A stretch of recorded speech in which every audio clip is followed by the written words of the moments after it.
Permezz tal-pjattaforma Ġemma ġiet iffurmata sħubija strateġika bejn il-Ministeru għall-Ġustizzja Soċjali u l-Unjin ħaddiema Magħqudin bilan li l-pubbliku jkun aktar responsabbli bil-finanzi personali tiegħu permezz ta' deċiżjonijiet informati. Il-Ministru responsabbli mis-Solidarjetà u l-Ġustizzja Soċjali Michael Falzon innota kif tejjimiet bħal daw inislu kultura ta' kapaċità finanzjarja f'pajjiżna.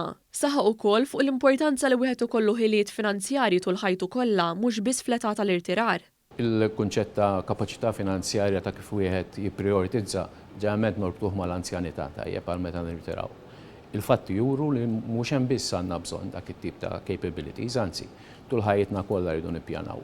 Is-Segretarju Permanenti fih dan il-Ministeru esprima sodisfazzjon tiegħu għal din l-isħubija u rrimarka l-bżonn li l-pjattaforma Ġemma tkompli din il-ħidma biex tiżgura li tali kapaċità tkun parti mill-kultura. Wieħed jista' jaċċessa s-sit elettroniku ta' Ġemma għal aktar tarif.